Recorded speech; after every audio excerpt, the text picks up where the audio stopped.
Ultimate goal तो उनका है मटेरियल प्रॉफिट, पैसा। और पैसा के लिए जो उनको ब्रांड आता है, वो ब्रांड कहता है कि मेरी एक कोका कोला बेच दो, या मेरी एक पर्टिकुलर शर्ट बेच दो, जूता बेच दो, हॉलीडे बेच दो। तो सारी एडवर्टाइजिंग अब सोशल मीडिया में जारी है, और सोशल मीडिया चलाने वाला है आर्टिफिशियल इंटेलिजेंस। उसको मालूम है कि कौन किस क्या बजट है और कहाँ पर छुट्टी जाना चाहता है, तो उसके लिए गोवा की ये वाली छुट्टी दे दो, बता दो उसको, और वहीं भेजेंगे। और क्योंकि उसका इफेक्ट होता है, वो मेजर करते हैं कि कितने क्लिक्स मिले, ये गोवा की हॉलीडे को कितने क्लिक्स मिले, और उस क्लिक्स के अनुसार उनको कमीशन मिलती है।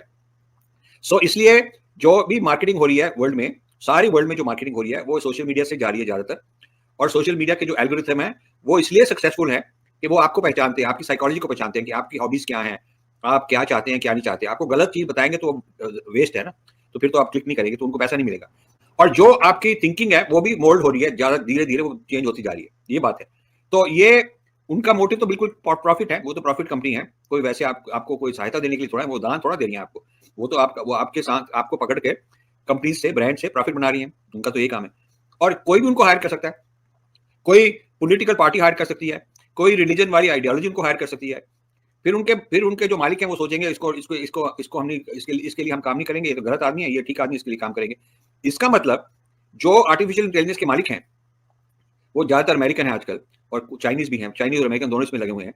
वो फैसला करेंगे कि किस चीज को हम प्रमोट कर सकते हैं, किस चीज को हम नहीं प्रमोट करना चाहते, किसके लिए प्रमोट करेंगे, कितना पैसा उससे लेंगे। मतलब वो सारे वर्ल्ड को कंट्रोल करेंगे। इसलिए हमने कहा कि ये कॉलोनाइजेशन दोबारा आ रही है। देखिए, ये मैं बहुत इंपॉर्टेंट पॉइंट कहने वाला हूं।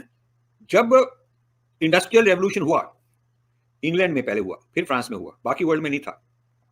200 साल पहले वो, मतलब कि जो फैक्ट्रियां थी वो अब बिजली से चलनी शुरू हुई।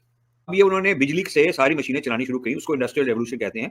उसके द्वारा वो जो फैक्ट्रीज थी उनका इतना पावर होगी, इतना प्रॉफिट हो गया कि इंग्लैंड बहुत ग्रेट पावर बन गई। तभी वो कॉलोनाइज करी सारी वर्ल्ड को। उसके द्वारा इंडस्ट्रियल रेवोल्यूशन ना होता तो सब लोग मानते हैं तो फिर इंग्लैंड का इतना पावर नहीं होनी थी, इंग्लैंड की इतनी पावर नहीं होनी थी, और इतने सारे कॉलोनीज नहीं होनी थी। तो क्योंकि उनके पास ये नई टेक्नोलॉजी आई जो बाकियों के पास नहीं थी, इसीलिए उनकी पावर बढ़ी। अब ये जो आर्टिफिशियल इंटेलिजेंस है ये भी एक नया इंडस्ट्रियल रेवोल्यूशन है। जैसे 200 साल पहले बिजली का इंडस्ट्रियल रेवोल्यूशन था, आज अब ये आर्टिफिशियल इंटेलिजेंस का इंडस्ट्रियल रेवोल्यूशन हो रहा है।